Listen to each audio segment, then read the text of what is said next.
Hey, it's Will. And I'm Mike. Welcome to First Watch, the show that's part review, part reaction. Today we have with us, well, this is a set, actually. We're going to be talking about Nemesis 2. We also have Nemesis 3 and Nemesis 4. So, if you're unfamiliar with Nemesis, the first Nemesis is like a low-budget cyberpunk gun-fu movie, obviously influenced by John Woo, obviously influenced by stuff like Blade Runner, and it also was a very clear influence to me on The Matrix and stuff like that. Yeah. So that came out in 92, right? 92, 91, yeah. 92. Nemesis 2 came out in 95. Nemesis 3 and 4 came out, I think, both in 96. And so Nemesis 1 had a Blu-ray release on the MVD Rewind collection on its own disc. It's its own thing. 2, 3, and 4 are one set here, which we have. It's a Blu-ray. It's the slipcase. You've got the poster, the whole thing that you usually get with the Rewind collection. And so the first thing that you need to know about these movies if you're going into them is that they are low budget, like to the extreme. Oh, yeah. Like to the point that we watched the making of on the Albert Pune is the director. Yeah. And they did. So he's a really interesting filmmaker because he makes really low budget movies that I think the average movie viewer. And again, I actually really liked Nemesis, like genuinely enjoyed it as a piece of entertainment. In addition to liked it like from the perspective of us like being aspiring filmmakers or whatever looking at it. These movies are like much lower budget than Nemesis, and they faced huge restrictions to the point that he actually gave himself rules for this movie. They used no lights at all, except for bounce boards, and they didn't do like extra takes and no moving camera at all. Yeah. So the whole thing was like individual static shots edited together to give the idea of moving because they didn't have time to set up moving shots.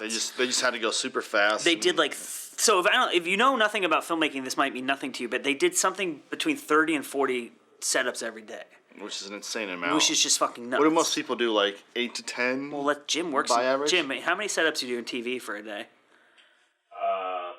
Setups? I don't know. Shoot like 9, 10 pages though. So 40 set. I mean, he probably shot half the film in a day. I think they shot it in like a week or two. Yeah, it's right? super fast. And you could tell because like after you see and you read that kind of stuff, you remember it's like 90% of the movie is outside to use the natural light. So the other thing that's interesting about this movie, and again, this is a director who's very deliberate about what he's doing, right? So even though he has no money, and you might think of these as trash movies, they're very like consciously conceived. And so this movie takes place in the desert. Yeah.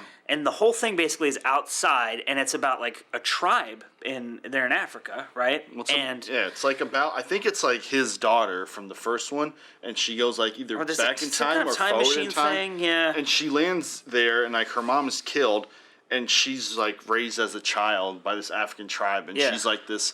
And they live in the desert. Blonde-haired, blue-eyed woman who is actually like a Miss Olympia or bodybuilder. Mm-hmm. So she's just like super like muscular. Like she is huge. Yeah, she's really big. And she's so big that it was in the making of. Albert Pune talks about how it was difficult for her to do some of the fight scenes because her muscles are so giant that she's not super agile. Well, also because like she just came straight off from the competition, and the big thing for the competition is like you get into the best shape of your life just for that one thing, which means you don't eat a lot, you don't drink a lot. Like your body is just meant to be photographed, and then you need to recover. And she went from that to this, so she's like running low on energy throughout these long shoots in the desert and struggling 30 and like seconds overheating. Yeah, so it's like this must have been a pretty hard shoot for her. So the desert and the tribe thing. So Albert Pune talks about how he saw a documentary. Was it a documentary? Do you remember this at all? No. He saw like a documentary about some kind of like these tribes people in a desert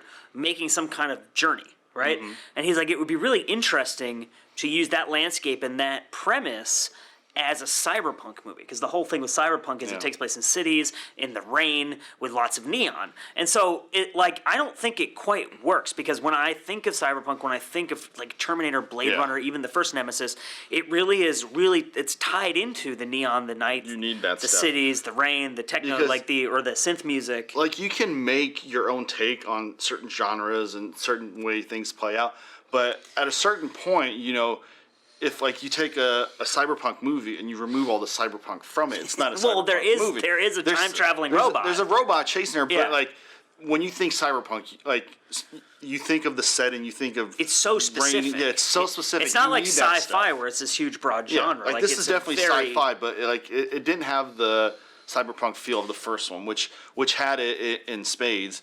And the first one actually just seemed like just a bigger budgeted, more well put together movie. Like again, there's like he talks about so many restrictions on this movie, and then to the point where he's like, "Well, I'm going to conceive of this as an experiment," and I think in a way it's very bold to make basically to be like, "I'm going to make a movie of X genre." But make every single aspect of it, except for the fact that we have a robot, the antithesis of that genre. Yeah. Like, that's pretty nuts. Yeah. So the movie is basically, to give you some idea of the plot, the movie is basically like if you put Predator in the desert, because is it a robot or an alien? It's like a robot. It's like an advanced human being that's a murderer. And you never really see it too much, and because it cloaks itself it's probably like a budget Predator, thing right? Again, yeah. So it comes from the future to kill this woman.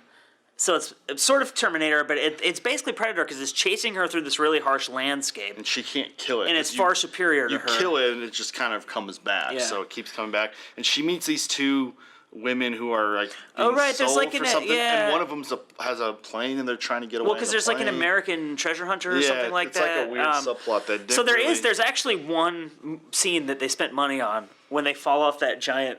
Remember that huge fall? That was pretty and there's cool. like an explosion. Some of the, I mean, Cool. he's if you've seen Nemesis, the original, you know that this guy is very good with action sequences. So some of the fights are pretty cool. But again, it's like everything about this movie is hamstrung by the constraints that were placed on. So it's not like when you know what they were trying to do, and when you look at what the movie is, you're like, yeah, okay, fine, I get it. But it's not like you don't watch it and be like, this is the best movie I've ever seen. No, but like making a movie's hard enough, but making a movie when producers and everyone is telling you no for everything you want to do. Well, and also like it's gotta be freaking impossible. This almost. guy when you have a movie like Nemesis, he probably could have gone up a budget level and directed a script from another person that a producer was sitting on and like moved his way into the studio system. But he was like, no, I want to make my own movies. I don't care if I have no money. I don't care if they have no budget. I don't care if they only come out on VHS and 12 people see them. Like, I want to do what I want to do. And there's something very respectable about that. Yeah. And plus, he's created his like 5 or 6 of these now. Yeah, he created his whole little world. So like, we haven't seen 3 and 4. We will because we have. And then we'll do collection. episodes on those. So we'll do episodes on those. So we'll see if they get better, if they get different. Because these two, just judging from the poster, these seem a lot more cyberpunky than this one. Yeah. So we'll see. But I mean, it's really interesting to see a movie like you see it. Like imagine if the second Matrix movie took place in a desert and had 2 characters. Yeah. Like that'd just be so. And you cut the budget from like $100 million to like 1. It's so weird. It's just so weird. Yeah. But yeah, check it out. Yeah, I mean, if you're into low budget movies, if you like sci-fi, if you like cyberpunk, like that kind of stuff, it's worth checking out. Yeah, definitely. So Nemesis 2, Albert Pune is the director. This is the MVD Rewind Collection set of 2, 3, and 4, and we'll come back in the future and let you know what we think of 3 and 4.